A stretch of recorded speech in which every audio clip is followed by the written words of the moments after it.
Hello friends, जितने की class में आपका स्वागत है। तो आज हम करने जा रहे हैं स्टैंडर्ड 7th इंग्लिश का लेसन नंबर 1.1 जो कि है पास्ट, प्रेजेंट एंड फ्यूचर। आपको पता होगा पास्ट मतलब बीता हुआ समय जिसे हम भूतकाल कहते हैं। प्रेजेंट मतलब जो समय चल रहा है, वर्तमान काल। फ्यूचर मतलब आने वाला समय मतलब भविष्य काल। अभी देखते हैं हमारे पोएट जो है। पहले पोएट का नाम इम्पोर्टेंट होता। पोएट कौन है? इमली ब्रोंटी। ओके, तो देखते हैं इमली ब्रोंटी क्या बोल रहे हैं। Tell me smiling child what the past is like to thee. Tell me मतलब बताओ बताओ। स्माइलिंग चाइल्ड मतलब हंसते हुए बच्चे। पास्ट मतलब बीता हुआ समय। और दी मीन्स दी ना एक ओल्ड इंग्लिश वर्ड है। जैसे अभी हम यू यूज़ करते हैं वैसे पहले दी यूज़ करते थे यू की जगह। तो पोएट ने क्या किया है, ये जो दी है ये ओल्ड वर्ड पोएम में डाला है। अभी पूरा मीनिंग देखते हैं। बताओ बताओ हंसते हुए बच्चे कि तुम्हारा जो बीता हुआ समय है वो तुम्हारे लिए कैसे था। अभी बच्ची जवाब क्या दे रही है। An autumn evening soft and mild with a wind that sighs mournfully. अभी एक ऑटम की इवनिंग कैसी होती है? कोमल और शांत। माइल्ड मतलब शांत और सॉफ्ट मतलब कोमल। विंड मतलब हवा और मॉर्नफुली मतलब सैडली। ओके, अभी ऑटम की इवनिंग कैसी होती है? कोमल और शांत होती है। ऑटम ना समर और विंटर के बीच में आता है। इसे हम ना ऑटम सीज़न को हम पतझड़ का मौसम भी कहते हैं। ठीक है, तो वो कैसे होता है पतझड़ का मौसम? एकदम उसकी इवनिंग कैसी होती है? कोमल शांत, और उसकी जो विंड जो बहती है वो सैडली सी होती है ज़रा ज़रा। तो ना अब मैं आपको बता देती हूँ कि पोयम जो है उसका ना हमारे लाइफ के साथ भी एक रिलेशन होता है। उस पर ही हमारे लाइफ पर ही पूरी ये पोयम डाली जाते हैं।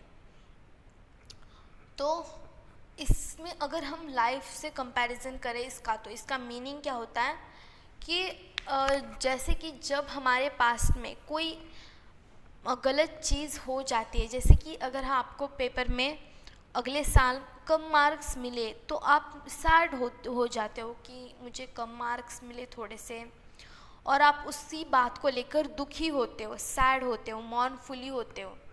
ठीक है, तो इसका मीनिंग ये है। Okay, tell me what is the present are a green and a flowery spray where a young bird sits gathering its power to mount and fly away। अभी पोएट क्या बोल रही है, बताओ तुम्हारा जो अभी की घड़ी जो है, अभी का तुम्हारा समय जो है वो तुम्हारा कैसा है तुम्हारे लिए। तो अभी बच्ची क्या बोल रही है, a green and a flowery spray. Spray मतलब क्या? ब्रांच। ओके, ब्रांच रहती है मतलब शाखा। फ्लावरी मतलब फूलों भरी। ग्रीन मतलब हरा। यंग बर्ड मतलब एक बर्ड जिसे अभी उड़ना नहीं आता, मतलब बर्ड का बच्चा। और गैदरिंग मतलब जमा करना। पावर मतलब शक्ति। टू मॉन्ट मतलब टू गेट अप। और फ्लाई अवे मतलब उड़ना। और टू मॉन्ट मतलब उठना। तो बच्ची क्या बोल रही है, मेरा जो मतलब अभी जो मेरी समय चल रहा है मेरे लिए वो कैसा है? हरा हरा मतलब हरा हरा हरी फूलों भरी डाल जिस पर एक चिड़िया का बच्चा बैठा है। वो क्या कर रहा है, उसकी पूरी पावर जो है वो जमा कर रहा है उठकर उड़ने के लिए। ओके, तो हमारा प्रेजेंट अभी हमारे लिए कैसा है? तो देखो अभी हम क्या कर रहे हैं, पूरी पावर जमा कर रहे होते हैं। पावर, हमारी पावर क्या है? नॉलेज है हमारी पावर। तो हम क्या कर रहे हैं, पूरा नॉलेज क्या कर रहे हैं, गैदरिंग कर रहे हैं मतलब जमा कर रहे हैं। क्योंकि हमें क्या बनना है, आगे चलकर एक सक्सेस मैन बनना है। इसकी वजह से हम क्या कर रहे हैं, हमारी पूरी पावर जमा कर रहे हैं। अभी फ्यूचर क्या होता है, and what is the future happy one, क्या तुम्हारे लिए जो तुम्हारा फ्यूचर है वो खुशियों भरा होने वाला है। A sea beneath a cloudless sun, a mighty glorious dazzling sea stretching into infinity. अभी बीनीथ मतलब क्या, बीनीथ मतलब नीचे, क्लाउडलेस सन, स्काई में ना एक ऐसा माहौल होता है जब सिर्फ आसमान में सिर्फ सूरज होता है, सन होता है और कोई क्लाउड वगैरह कुछ नहीं होता, सिर्फ सन होता है, ऐसा माहौल क्लाउडलेस सन मतलब। माइटी मतलब वेरी पावरफुल, ग्लोरियस मतलब शानदार, और डार्जलिंग मतलब चमकदार, सी मतलब पता होगा आपको समुद्र, स्ट्रेचिंग मतलब फैला हुआ, और इन्फिनिटी मतलब अनंत, जिसको कोई अंत नहीं। तो a sea beneath a cloudless sun, a mighty glorious dazzling sea stretching into infinity। इसका मीनिंग क्या है, एक समुद्र जिस एक क्लाउडलेस सन है उसके नीचे वो कैसा है, एक माइटी वेरी पावरफुल, शानदार, डार्जलिंग चमकदार ऐसा, और वो क्या अनंत फैला हुआ है। ठीक है, हमारा फ्यूचर कैसे होने वाला है हमें पता नहीं होता। ठीक है, वो कैसा है कि हमारा फ्यूचर अच्छा होने वाला है या फिर बुरा होने वाला है, ये हमें पता नहीं होता। ओके, तो अगर हमने पढ़ाई की तो वो हमारे लिए कैसा होता है, माइटी वेरी पावरफुल ग्लोरियस शानदार और चमकदार मतलब वेरी ब्राइट होता है। हमारा फ्यूचर कैसा होता है, ब्राइट होता है हमारे लिए। ठीक है, डार्जलिंग मतलब ब्राइट भी होता है। ठीक है, और वो क्या होता है, स्ट्रेचिंग इनटू इन्फिनिटी, इन्फिनिटी से मतलब वो अनंत होता है। ठीक है, और इस पोएम की पोएट है इमली ब्रोंटी। तो अभी हम ये जो लेसन है 1.1 पास्ट प्रेजेंट और फ्यूचर, तो इसके हम क्वेश्चन आंसर्स देखते हैं अभी। तो ये इसके क्वेश्चन आंसर्स हैं। फर्स्ट क्वेश्चन है हमारा, read the poem allowed using proper rhythm and intonation. हमें अभी इस क्वेश्चन में एक हमारी जो पोएम है पास्ट प्रेजेंट और फ्यूचर, ये एक प्रॉपर रिदम में हमें ज़ोर से पढ़नी है। ठीक है, तो लेट्स स्टार्ट, पढ़ते हैं अभी। Tell me smiling child what the past is like to thee, an autumn evening soft and mild, with a wind that sighs mournfully. Tell me what is the present hour, a green and a flowery spray, where a young bird sits gathering its power to mount and fly away. And what is the future happy one, a sea beneath a cloudless sun, a mighty glorious dazzling sea, stretching into infinity. First question तो हमारा होगा अभी। Second question क्या है, link the items in 3 columns properly. अभी A B C ये 3 columns है, इनमें क्या करना, हमें इनके कॉलम्स प्रॉपरली हमें फिल करने। ठीक है, तो देखो इधर फर्स्ट क्या है, द पास्ट। हमारा पास्ट हमारे लिए कैसा है, अ soft and mild autumn evening, autumn evening के जैसा, जैसे कि सॉफ्ट और माइल्ड है। ठीक है, तो हमारे पास्ट हमारे लिए a soft and mild autumn evening, और कैसा होने वाला है, a pleasant time which has ended. Present are कैसे होने वाला है हमारे लिए, a green and a flowery spray where a young bird sits, और a time full of life in which you are gather strength. ठीक है, प्रेजेंट हमारे लिए ऐसा होने वाला है। और future, a sea beneath a cloudless sun, an exciting thrilling time which has no end. Okay, मैंने आपको एक्सप्लेन कर दिया, पर ना मैंने इधर नीचे भी देखो, ये जो है मैंने इधर नीचे भी ए बी सी कॉलम है, तो इनमें मैंने प्रॉपरली फिल कर रखा है। थर्ड क्वेश्चन है find the meaning of the following words the, mournfully, spray, mighty. तो ये चारों जो वर्ड्स हैं इनके हमें मीनिंग्स फाइंड आउट करने हैं। दी का मतलब क्या? दी मतलब यू। मैंने आपको स्टार्टिंग में बताया था कि दी जो है एक ओल्ड इंग्लिश वर्ड है और यू जो है ये एक मॉडर्न इंग्लिश वर्ड है। मॉर्नफुली मतलब sadly, spray a flowering branch, और माइटी मतलब फिजिकल स्ट्रेंथ। इसे हम वेरी पावरफुल भी बोल सकते हैं। ओके, फोर्थ क्वेश्चन क्या है? Write the adjectives that are used to describe the following. अभी हमारी जो पोएम है इसमें ये जो इनके तीनों के एडजेक्टिव्स मतलब इनके विशेषण हमें लिखने हैं। तो देखो इवनिंग का क्या है? इवनिंग कैसी है? सॉफ्ट और माइल्ड है, ठीक है, हमने पढ़ा है ये। स्प्रे ग्रीन एंड फ्लावरी है, और सी कैसा है? Mighty, glorious and Darjeeling. Fifth वाला क्वेश्चन है right one line about each of the following with the help of the poem. अभी पोएम की हेल्प से हमें एक लाइन लिखनी है हर एक के बारे में। देखो जैसे कि इधर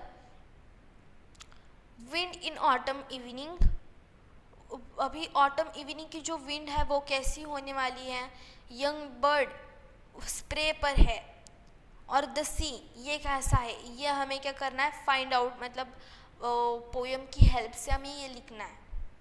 a wind in the autumn evening, autumn evening जो है उसकी विंड कैसी है? इट्स आइज एक्सप्रेसिंग सैडनेस, वो क्या कर रही है? मतलब सैडनेस एक्सप्रेस कर रही है। Young birds on the spray, जो यंग बर्ड है वो क्या कर एक डाल पर बैठा हुआ है, तो वो कैसा है? Sits on the flowery branch gathering all its physical and mental strength to explore the blue sky।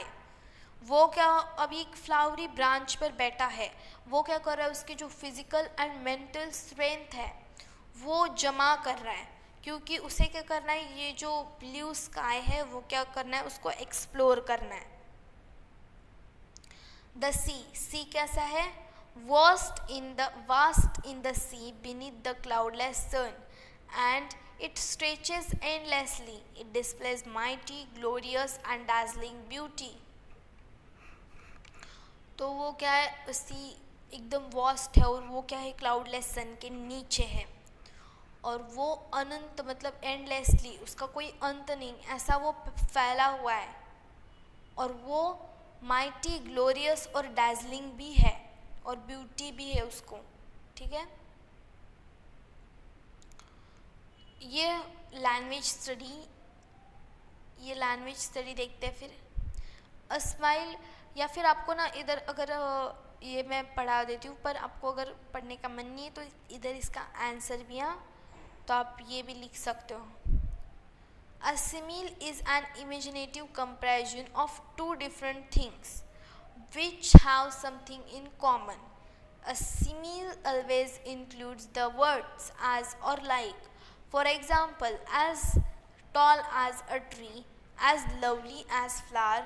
A metaphor is an imaginative expression, refers to someone, something as another person or thing. तो simile मतलब क्या?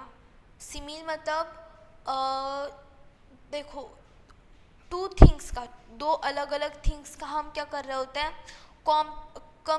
Comparison कर रहे हैं, okay, मतलब comparison कर रहे हैं उसका, ठीक है। और उसमें क्या करते हैं? दोनों का कॉमन कंपैरिजन करते हैं कि ये चीज़ ऐसी है, और उसमें हम क्या करते हैं? एज और लाइक का यूज़ करते हैं, उसे हम सिमिल कहते हैं। जैसे कि एग्जाम्पल के लिए ये ग्रामर का है, ये ग्रामर का पार्ट होता है। तो एज टॉल एज ट्री, देखो मैंने क्या कहा था? एज और लाइक जिसमें होता है वो सिमिल होते हैं, ठीक है। As tall as tree, as lovely as flower, ठीक है। अभी मेटाफोर कैसा होता है, ये भी एक इमेजिनेटिव एक्सप्रेशन होता है। वो क्या करता है, किसी चीज़ या फिर किसी पर्सन या फिर अनदर थिंग्स के लिए वो क्या करता है, शो करता है। जैसे कि it shows that the person और thing has some quality of that other persons और थिंग। वो एक पर्सन या फिर थिंग की कुछ क्वालिटीज़ जो होती है वो शो करता है। The word as or like are not used in metaphor. As और लाइक देखो ये अपोजिट है, इसमें एज और लाइक यूज़ किया जाता है और इसमें एज और लाइक यूज़ नहीं किया जाता। जैसे कि he is a gem of a person, time is money, books are our friends, the clouds are white sheep. There are 3 metaphors in the poem. Can you find them? Poem में 3 metaphors है, अभी हमें उनको find करना है, ठीक है। Answer क्या है? There the 3 metaphors are, first metaphor क्या है, What is the past like to thee? An autumn evening soft and mild. Here the past is compared to an autumn evening. अभी इधर क्या बोला गया कि तुम्हारा जो पास्ट है वो तुम्हारे लिए कैसा था, तो ये क्या बोल रही है कि ऑटम इवनिंग कैसी होती है, कोमल और शांत होती है, वैसा मेरा पास्ट था। तो इधर क्या बोल रहे हैं कि पास्ट जो है बीता हुआ समय, उसे क्या ऑटम इवनिंग से कंपेयर किया जा रहा है। Question 2, tell me what is the present are, a green and a flowery spring. अभी पोएट क्या बोल रही थी कि प्रेजेंट आर तुम्हारा कैसा है, तो ग्रीन और फ्लावरी स्प्रे जैसी है वैसा मेरा प्रेजेंट है। तो इधर here the present is compared to green and a flowery spray. अभी जो प्रेजेंट है वो ग्रीन और फ्लावरी स्प्रे से कंपेयर किया जा रहा है। थर्ड वाला है, and what is the future happy one, a sea beneath a cloudless sun. इधर क्या किया जा रहा है कि जो हमारा फ्यूचर जो है वो cloudless sun, a sea beneath a cloudless सन जैसा है, वैसे वो हमारे लिए कंपेयर किया जा रहा है, सी बीनीथ अ क्लाउडलेस सन, और फ्यूचर का कंपैरिजन किया जा रहा है। Additional important question and answers, answer the following questions. तो ये मैंने खुद से कर ये डाले हैं क्वेश्चन एंड आंसर्स, तो आपको इससे लर्न करना है। What is the central idea of the poem. ये जो पोएम है इसका आइडिया क्या है, मतलब the central idea of the poem is the child's definition of different periods of time which is presented in the form of a dialogue between the poetess and the child. अभी ये ना एक dialogues किया गया है, ठीक है, poet और जो चाइल्ड है उसके बीच में डायलॉग्स किया जा रहा है। एक तो पोएट क्या करती है, क्वेश्चन पूछती है, और चाइल्ड क्या करता है, उसका जवाब दे रहा है, ठीक है। Question 2, what does the past stand for according to the child. अभी चाइल्ड के जो बच्चा है उसके अकॉर्डिंग उसका जो पास्ट है वो उसके लिए कैसा था।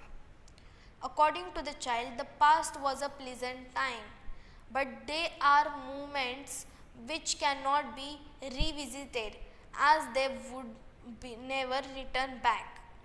तो चाइल्ड के मतलब बच्चे के अकॉर्डिंग उसका जो पास्ट था वो ना एक प्लीजेंट प्यारा समय था। और देखो जब हमारे पास में एक अच्छी चीज़ हो जाती है, जैसे कि अगर हमारा फर्स्ट नंबर किसी चीज़ में अगर आ जाए तो हमें क्या होती है, खुशी होती है। अगर वो समय हो जाए तो वो समय बाद में नहीं आता, तो यही बोला जा रहा है इस क्वेश्चन में। How does the child define the present time. Present time है तो इसको चाइल्ड मतलब बच्चा जो है वो कैसे बता रहा है। For the child the present is a time where he और she prepares for the future which is unknown but also exciting. So it is the time to gather strength. तो मैंने जैसे आपको एक्सप्लेन किया था कि उसका जो प्रेजेंट है, उसका जो प्रेजेंट वाला टाइम है, वो उसके लिए कैसा है कि वो क्या कर रहा है, उसके फ्यूचर के लिए प्रिपरेशन कर रहा है, तैयारी कर रहा है, जो कि उसके लिए अननोन, पर अननोन है मतलब अनजान है, पर बहुत मतलब एक्साइटिंग भी है, ठीक है। और उस समय वो क्या कर रहा है, उसके फ्यूचर के लिए उसकी स्ट्रेंथ जो है वो क्या कर रहा है, गैदर कर रहा है, मतलब जमा कर रहा है। 5 है। और question number 4, what is the present moment viewed with optimism by the child? The child compares the present time to a green and a flowery branch on which a bird is all set to take off and explore the unlimited possibilities which awaits it. दो जो child है उसका present time वो किससे compare कर रहा है, तो एक ग्रीन हरी भरी और फूलों भरी जो ब्रांच है जिस पर एक बर्ड बैठा हुआ है, वो क्या कर रहा है, वो टेक ऑफ करना चाहता है, और वो जो अनलिमिटेड उसकी जितनी भी पॉसिबिलिटी है जिधर तक जाने की, तो वो अनलिमिटेड उसको क्रॉस करने की सोच रहा है। It tells us that the present is something which is viewed with optimism by the child as he believes that once we gather strength nothing is possible. तो इसमें ये क्या ये बोला जा रहा है कि जो प्रेजेंट होता है, ओके, तो ये क्या होती है, एक समथिंग व्यूड होती है, और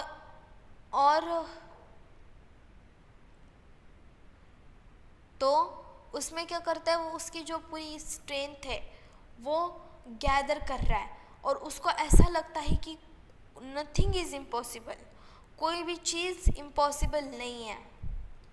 how do you define time? अभी इसने पोएट के तो जितने टाइम डिफाइन किए वो तो बताया, अभी आप आपका कैसे टाइम जो है वो डिफाइन करोगे। According to me time is the most precious gift we possess. It is up us to us to make almost use of it. We should plan and prioritize to make use of most of the time in hand. How true is the Estonian proverb? Wasting time is robbing oneself. Okay, ये मैंने लिखा है, तो आप आपके मन से भी लिख सकते हो, ठीक है।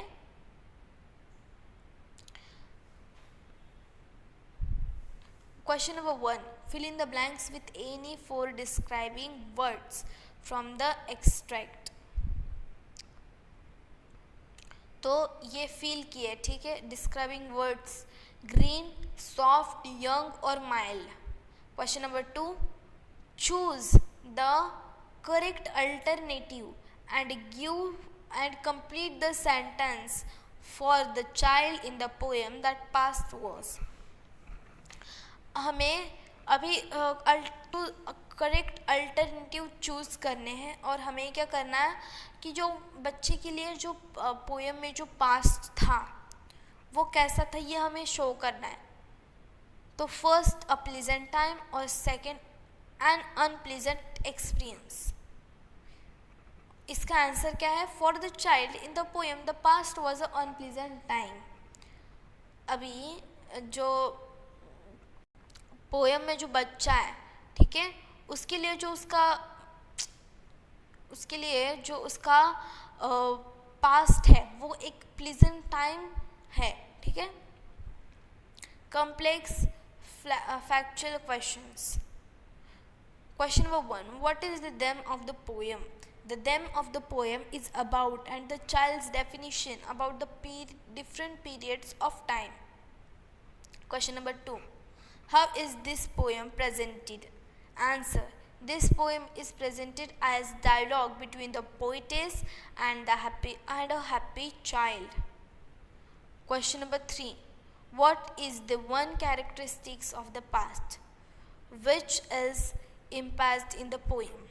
One characteristic of the past which is impressed in the poem is that we can never go back to it. Question number 4. How should we make us of the present time? Answer. We should make us of the present time by using it to gather strength and courage to face the future.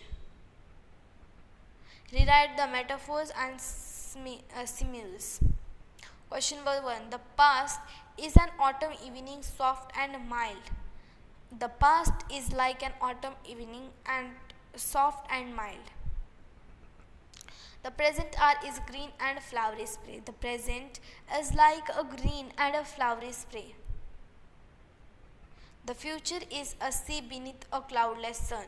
The future is like a sea beneath a cloudless sun. Give rhyme scheme of the first stanza. The rhyme scheme of the first stanza is A, B, A, C. Okay. Question number 5th first. Name and explain the figures of the speech with a wind that sighs mournfully. Personifications.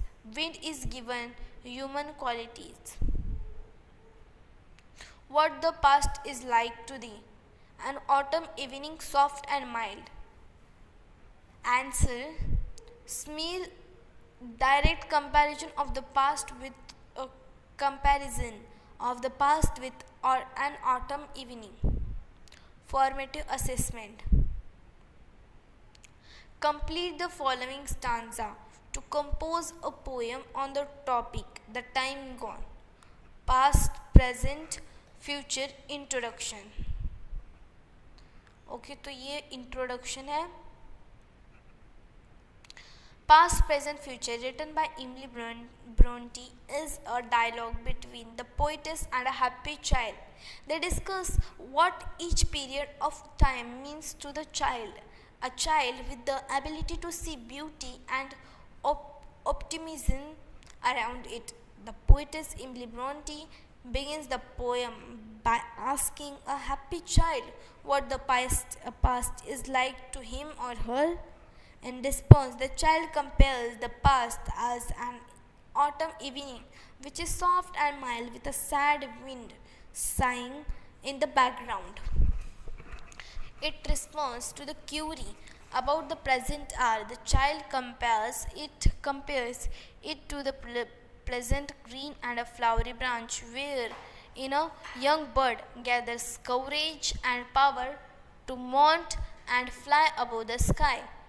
In other words, the child finds the present filled with hope, courage and aspiration to scale great heights, the time to gather strength. On being asked about the future, the child compares it with a sea under a cloudless sun, a sea which is mighty, glorious, dazzling and never ending. Through these words, the child impiles about the thrilling and never-ending possibility which awaits for him or her. Now, there was a glossary. अभी glossary में जो words है, जैसे कि इधर कितने 13 words हैं, तो पूरे पोएम में के इसके मतलब मीनिंग्स प्रॉपरली दिए गए हैं. Autumn, the season which follows summer when leaves fall from the trees. मैंने बताया था ना आपको, ऐसा सीजन जो क्या करता है, समर को फॉलो करता है. और उसमें क्या होते हैं, पेड़ के पत्ते झड़ते हैं. माइल्ड, नॉट सर्व और नॉट वेरी हार्श. मतलब सर्व भी नहीं और हार्श भी नहीं, बहुत हार्श भी नहीं. ठीक है. Mournfully, very with sad feelings, मतलब सैड फीलिंग से बोल सकते हैं. Spray, a flowering branch. Mount, to ascend, get ready for take off. Glorious, marvellous. Dazzling, extremely bright, stretching to be made longer. Infinity, aimlessly, sighs, to let out a long breath slowly to express sadness. D. You, mighty, possessing great power or strength, or very powerful. और beneath मतलब under, नीचे.